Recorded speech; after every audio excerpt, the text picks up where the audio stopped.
This is one of the more fun maps I've seen in a while. This is honking cultures around the world. Do you honk your horn? Beep, beep. I'm gonna tell you right now, I've always thought here in the US, specifically in my home city of LA, we do not use the horn enough. It is such a useful tool. I think a lot of people think they gotta blast that sucker like... It could just be like a little beep beep. Use your horn once and everyone thinks you're in your car just absolutely crashing the out. However, like I said, I mean, it can be used as a tool. Like, just to let other people know, like, hey, I'm here, just give me like a little sound. For instance, like, I came to this conclusion when I started like biking around. I'm not a big biker, but a bike with like a ring, if I'm like kind of following close behind a car, I'm gonna give them a little ring just so they're aware I'm right here. I know it's chaos, it might be hard to see me. Let me just give my bell a little ring so this person is aware I'm right here behind you, buddy. After I started doing that, I'm like, we should kind of maybe do this more with cars. I felt like honking can be more of a tool. Now, there are a couple places in the US I think that honking culture is much more accepted. The big one being obviously Manhattan, New York City, just in general. Now, this map has us under the honking the car horn is uncommon. Again, I think in the Northeast, you can consider it common, but for the rest of the country, it is uncommon. Like, I think in Texas, if you do it, you'll get killed. I'm sure there's lots of outliers. Like, obviously, if you're living in a bigger city, you might be surprised that your nation is in blue. Maybe the rest of the country, it is uncommon, but of course, the big cities, you're going to use the horn more often. Like I said, because it is a tool. A lot of these places that are in red where honking is very common, that's because they need to do it. Like, it's literally like a life or death situation. You want to know the actual common theme all of the honking culture countries have together? It's that these countries don't really have lanes. They don't have lines. It's just a free-for-all. They gotta use the horn because there's no lines on their streets. It's just everyone kind of going.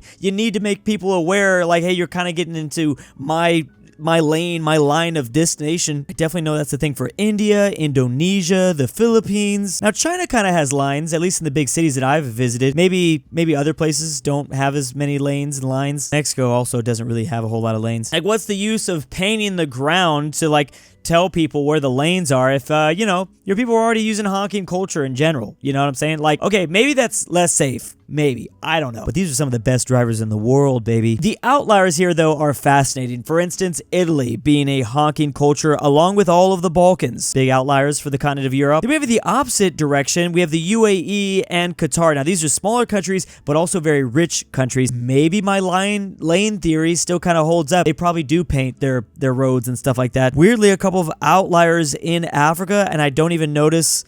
I mean, we've got Namibia and Botswana. This is going to be a little crazy. Maybe I shouldn't say this. I feel like there's kind of a wealth thing to this, isn't it? Because I'm looking at some of the outliers, like Singapore, very rich nation, UAE, Qatar, Hong Kong, Taiwan. Is it a wealth thing? Oh, God. Definitely costs money to paint lines on the ground, though.